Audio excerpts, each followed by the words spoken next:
Hello बच्चों, good morning. आज की क्लास हमारी हिंदी फर्स्ट से रहेगी। हिंदी फर्स्ट में लेसन 16 15 तक का हमने आपको, जब आपका क्लास चल रहा था, आप स्कूल आ रहे थे, तब तक हमने कंप्लीट करा भी दिया था। 16 लेसन आज से हम शुरू करने जा रहे हैं। ये हमारा अशुद्धि शोधन लेसन का नाम है अशुद्धि शोधन। पेज नंबर 61 पर है। आप अपनी बुक सामने खोल कर रखिए ताकि जो हम आपको रीडिंग कराने जा रहे हैं वो आप मेरे साथ साथ उसको दोहरा सकें। लिखते और बोलते समय प्रायः हम लोगों से कुछ अशुद्धियाँ हो जाती हैं। हम शब्द और वाक्य का उच्चारण जब अशुद्ध करेंगे तब उसे अशुद्ध ही लिखेंगे। हम इन अशुद्धियों को लिखने के साथ बोलते समय सुधार सकते हैं। इन अशुद्धियों को हम दो भागों में बांट सकते हैं। पहला, शब्दों में होने वाली अशुद्धियाँ, और दूसरा है वाक्यों में होने वाली अशुद्धियाँ। तो ये हमारा, जैसे कि बुक में लिखा हुआ है, हमने आपको पढ़ करके सुनाया। अब इसको हम आपको एक बार समझा भी देते हैं, इसका मतलब क्या होगा। जैसे कि पहले दिया गया कि लिखते और बोलते समय प्रायः हम लोगों से कुछ अशुद्धियाँ होती हैं। अशुद्धियाँ यानी गलतियाँ। जैसे कि हम कुछ बोल रहे हैं तो उस बोलने के दौरान हम कुछ शब्दों का जो उच्चारण करते हैं वह जब स्पष्ट रूप से नहीं हो पाता है तो वह गलत माना जाता है। उसी प्रकार से लिखते समय भी हम जो बोलते हैं वही लिखते हैं, जिसके कारण हमारा बोला हुआ अशुद्ध शब्द हम लिखते समय भी अशुद्ध ही उसको लिखेंगे। तो इस प्रकार से अशुद्धियों का अर्थ होता है गलतियाँ। शोधन यानी सुधार, यानी गलत शब्दों में जो सुधार किया जाएगा वही हमारा शुद्ध शब्द या शुद्ध वाक्य बनेगा। तो इसके लिए जरूरी है जो हम बोल रहे हैं उसका उच्चारण हमारा स्पष्ट हो। जब हमारा उच्चारण स्पष्ट होगा तभी हम उसको लिखते समय भी स्पष्ट रूप से लिख सकते हैं। यानी जो शब्दों का हम प्रयोग करेंगे या वाक्यों का प्रयोग करेंगे उसका उच्चारण हमारा शुद्ध हो, लिखते समय भी उसका जो शब्द हम लिख रहे हैं या वाक्य लिख रहे हैं उसमें हमारा सुधार हो सके। तो इसके लिए ज़रूरी है कि पहले उच्चारण हमारा स्पष्ट हो। तो इसके लिए बुक में आप पेज नंबर 61 निकालेंगे तो उस पर दोनों तरह के शब्दों का प्रयोग करके दिखाया है, अशुद्ध और शुद्ध दोनों। तो आप मेरे साथ उन शब्दों को दोहराइए। पहला दिया है प्रसन्न। प्रसन्न, यहाँ उच्चारण श और स में अंतर है। शुद्ध रूप से हमारा है प्रसन्न। प्रसन्न हमारा गलत उच्चारण हो जाएगा, तो शुद्ध शब्द हमारा है प्रसन्न। ठीक उसी प्रकार से धोखा, जबकि शुद्ध शब्द हमारा है धोखा। तीसरा शब्द हमारा है अतिथि। अतिथि अशुद्ध है अतिथि, जबकि शुद्ध शब्द हमारा है अतिथि। यानी मात्रा का इसमें आपका बड़ी ई और छोटी ई से जो उच्चारण स्पष्ट होता है वो इसमें दिखाया गया है कि पहले में बड़ी ई थ पर आप देख रहे हैं कि बड़ी ई है तो उसका उच्चारण होगा अतिथि, जबकि शुद्ध है अतिथि। दोनों पर छोटी ई की मात्रा का प्रयोग होगा। अगला शब्द हमारा है अगामी। अगामी, जबकि शुद्ध उच्चारण इसका है आगामी। आँख, अगला शब्द हमारा है आँख, जबकि शुद्ध शब्द हमारा है आँख। अब यहाँ पे आप देखेंगे अनुस्वार और अनुनासिक का जो प्रयोग करके दिखाया गया है उसका उच्चारण भी अलग अलग होगा। पहला है आँख, दूसरे में है आँख। अनुस्वार जो है वो गले से उच्चारित होगा, लेकिन अनुनासिक यानी चंद्र बिंदु का जो प्रयोग होता है वह नाक और गले दोनों से इसका उच्चारण होता है। इसलिए शुद्ध रूप है हमारा आँख। तालाब, तालाब का शुद्ध है तालाब। हम बोलते समय तालाब बोल जाते हैं, लेकिन तालाब नहीं होता है, तालाब। दोनों पर आ की मात्रा, ता और ला दोनों पर आ की मात्रा होगी। दीवार, शुद्ध क्या है? दीवार। मात्रा बदल दी गई है, यानी छोटी ई की मात्रा अगर है तो दीवार पढ़ेंगे, जो कि अशुद्ध है। शुद्ध रूप से हमारा बड़ी ई की मात्रा द पर लगेगी तो होगा दीवार। इसके बाद है महंगा, जबकि शुद्ध उच्चारण है महंगा। अशुद्ध वाले में आप देखेंगे कि म के ऊपर अनुस्वार लगा है, लेकिन सही शब्द जो का उच्चारण होगा वो हमारा है महंगा, यानी ह के ऊपर अनुनासिक का यानी चंद्र बिंदु का प्रयोग किया जाएगा। संसारिक, अशुद्ध है, शुद्ध है हमारा सांसारिक। दोनों सा पर आ की मात्रा का प्रयोग होगा। नुपुर, नुपुर हमारा अशुद्ध है, शुद्ध रूप है नूपुर। छोटा ऊ और बड़ा ऊ के उच्चारण से भी शब्दों का उच्चारण अलग अलग निकलेगा। पहला है नुपुर, दूसरा है नूपुर, तो दूसरा वाला हमारा सही है नूपुर। प्रसाद, लेकिन शुद्ध है प्रसाद। स और श का उच्चारण यहाँ अलग करके दिखाया गया है। इसी प्रकार से है श्रृंगार, और शुद्ध क्या है? श्रृंगार। मूर्ख, शुद्ध शब्द क्या है? मूर्ख। बाण, शुद्ध क्या होता है? बाण। कुआं, लेकिन शुद्ध शब्द क्या है? कुआं। अब यहाँ पे पहले पर ऊ की मात्रा आप देखेंगे बड़ा ऊ का प्रयोग है, लेकिन साथ में अनुनासिक का प्रयोग भी दिखाया गया है। लेकिन शुद्ध वाले में छोटा ऊ क पर रहेगा और अनुनासिक का प्रयोग क की जगह आ के ऊपर किया जाएगा, कुआं। ठीक उसी तरह से तिथि और तिथि में अंतर है। ब्रह्म, ब्रह्म आप देख रहे हैं आधा म करके दिखाया है, लेकिन शुद्ध रूप से जब हम लिखेंगे तो ह हमारा आधा होता है, म पूरा होता है। ज्ञान, अब यहाँ पे ज्ञान में ग और य दोनों साथ में करके दिखाया गया है, लेकिन शुद्ध रूप से ये हमारा ग और य का जब मेल होता है तो ज्ञ संयुक्त व्यंजन का मेल होता है। ग आधा और य का जब मेल होगा, यानी ग और य का जब मेल करके दिखाया जाएगा तो हमारा नया संयुक्त व्यंजन बनता है ज्ञ। तो शुद्ध रूप से हमारा है ज्ञान। इसके बाद है परिश्रम। परिश्रम में ठीक उसी प्रकार से स और र के मेल से हमारा श्र संयुक्त व्यंजन बनता है।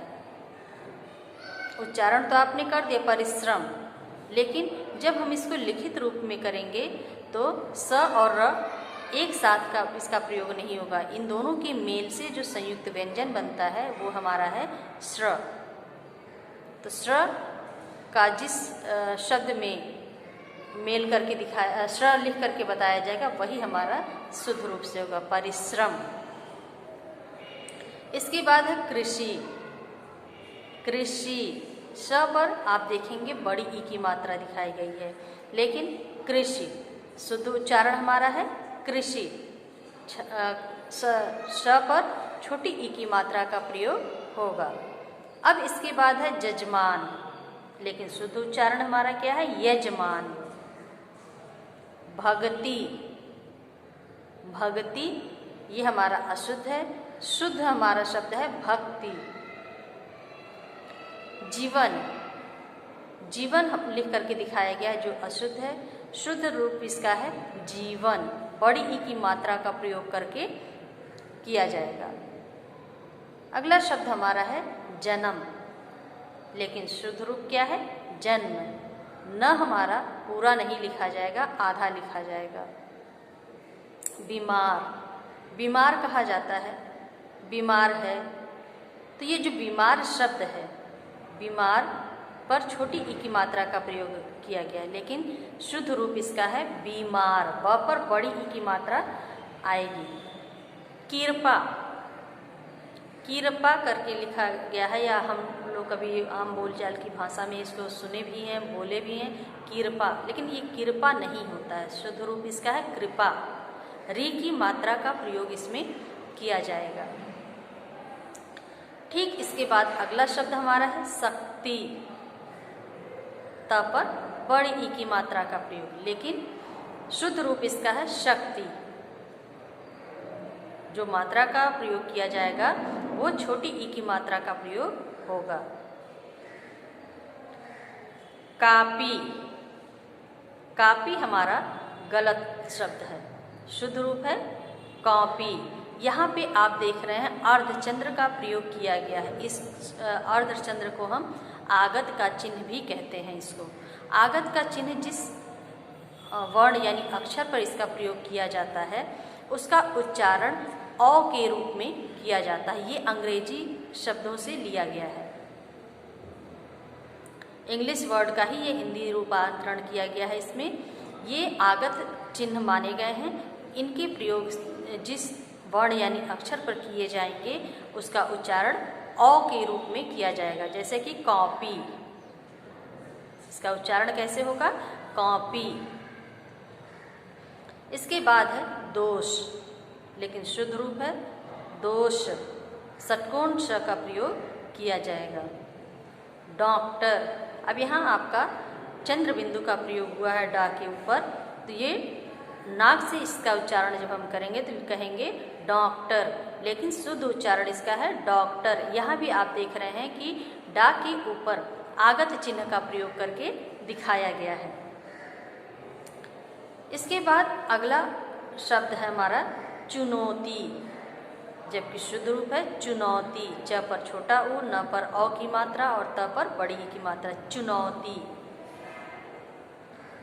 गिरस्ती, गिरस्ती अगला शब्द दिया गया है। अब ये गिरस्ती शब्द का शुद्ध रूप होता है गृहस्थी। गृहस्थी इसको बोलेंगे। अगले पेज पर हम आते हैं साधु। साधु शब्द दिया गया है। ये साधु शब्द का जो शुद्ध रूप होगा वो होगा साधु। ध पर छोटा उ की मात्रा आएगी। इसके बाद है निरोग। निरोग जो शब्द दिया गया है इसका शुद्ध रूप है निरोग। न पर बड़ी ई की मात्रा आ जाएगी। इसके बाद है दृश्य। शुद्ध रूप है इसका दृश्य। शुद्ध रूप आता है दृश्य करके। क्षमा, यहाँ पे छाता वाला जो छ होता है, जब आप क ख ग घ पढ़ते हैं तो एक आता है छ, जिससे हम कहते हैं, इसका उच्चारण करते हैं शब्द के रूप में, तो छ से छाता। लेकिन यहाँ पर क्षमा का उच्चारण ऐसे नहीं किया जाएगा। क्षमा के उच्चारण के लिए क्ष का प्रयोग किया जाएगा। जो छतरी वाला श होता है वो वाला श का प्रयोग यहाँ पे किया जाएगा। इससे हमारा शब्द बना है क्षमा। आहार, आहार का अर्थ होता है आपका, ये अर्थ गलत है, ये उच्चारण गलत है, तो इसका शुद्ध उच्चारण होगा आहार। अगला शब्द हमारा आया है रुपए। रुपए का आप इसमें देखेंगे र पर बड़ा ऊ का मात्रा करके दिखाया गया है, जबकि र पर छोटा ऊ की मात्रा का प्रयोग हुआ है। कभी भी आप देखेंगे जैसे ऊ की मात्रा का प्रयोग बाकी के वर्णों यानी अक्षरों में किया जाता है, ठीक उस तरह से र के साथ नहीं किया जाता है। बाकी के वर्णों में ऊ का जो मात्रा का प्रयोग आप करेंगे वो वर्ण यानी अक्षर के नीचे से करेंगे, लेकिन र में ऊ की मात्रा का प्रयोग बगल में, र के बगल से किया जाता है।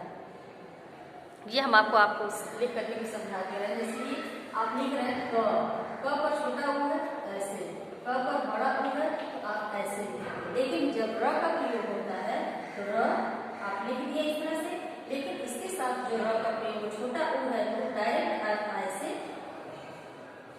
अर्धगोला कर देंगे। लेकिन जब आप बड़ा ऊ का प्रयोग करेंगे र के साथ तो यहाँ पे आप ऐसे गोला करके ऐसे नीचे की ओर, जैसे इधर बड़ा ऊ का प्रयोग किए ठीक उसी तरह र के बगल से आप करेंगे तो ये र के साथ बड़ा ऊ का प्रयोग होता है। तो रुपया आपका गलत उच्चारण होगा। शुद्ध उच्चारण है रुपया, यानी छोटा उ की मात्रा के साथ जो इसका प्रयोग करके दिखाया जाएगा। हानि, हानि आपका गलत हो जाएगा, शुद्ध रूप है हानि। इसके बाद आता है दयालु, जो गलत उच्चारण है, शुद्ध रूप है इसका दयालु। इसके बाद है ऊपर, ऊपर न होकर के ये होता है ऊपर, शुद्ध उच्चारण होता है ऊपर। अब इसके बाद आता है सामग्री, जो कि गलत है, शुद्ध रूप इसका है सामग्री। दूल्हा, दूल्हा आपका गलत उच्चारण है, दूल्हा आपका गलत उच्चारण, शुद्ध इसका है दूल्हा, बड़ा उ की मात्रा का प्रयोग होगा। व्यापारी, व्यापारी दिया गया है, जबकि शुद्ध रूप इसका है व्यापारी। औलाद, इसका व जो है औ की मात्रा में बदल जाएगा, औलाद इसका शुद्ध उच्चारण होगा। तो आज हम आपको इतना ही बता रहे हैं। अगले वीडियो में हम आपको इसके बाकी के जो शब्दों के उच्चारण हैं वो भी बताएंगे, इनका वाक्यों में प्रयोग भी बताएंगे, और इसके जो एक्सरसाइज आपके दिए गए हैं अभ्यास में वो भी हम आपको आगे की वीडियो में कराने का कोशिश करेंगे। लेकिन आज की क्लास हम आपका यहीं पे समाप्त करने जा रहे हैं, और क्लास को समाप्त करने से पहले हम आज आपका ये होमवर्क कराएंगे। होमवर्क को हिंदी में क्या कहते हैं? गृह कार्य।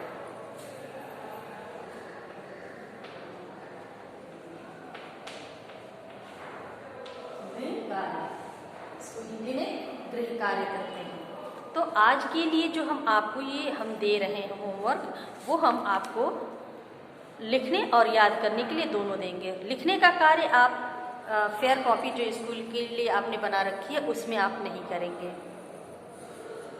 आप कोई भी पुरानी रफ कॉपी ले लीजिएगा, पहले की जो पड़ी हुई होंगी उसका आप प्रयोग कर लीजिएगा। आपको कुछ शब्द जो अब तक हमने आपको पढ़ाए हैं, जितना अभी तक हमने आपको रीडिंग कराया, उसको आप लोग पढ़िए। पढ़ने के बाद उसका शुद्ध रूप लिखने का प्रयास कीजिए।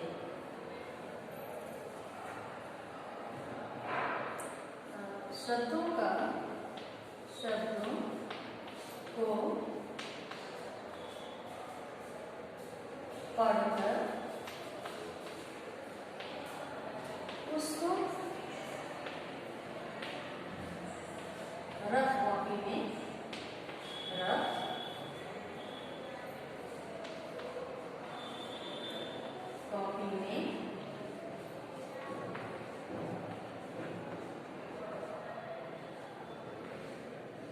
लिखिए।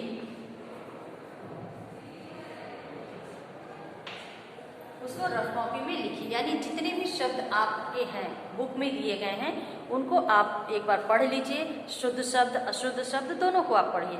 पढ़ने के बाद जो शुद्ध वाले शब्द हैं उनको किसी भी कॉपी से आप ढक दीजिए, और जो शब्द दिए गए हैं या उसको देख करके पहले ही आप उसको नोट करके किसी रफ कॉपी में लिख लीजिए प्रश्न के रूप में, और बिना देखे उसका शुद्ध अर्थ क्या होगा वो आप लिखने की कोशिश कीजिए।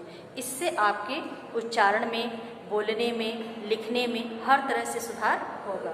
तो आज की क्लास को हम यहीं पे समाप्त करते हैं। आप लोग अपना ये होमवर्क बोर्ड से देख करके नोट कर लीजिए।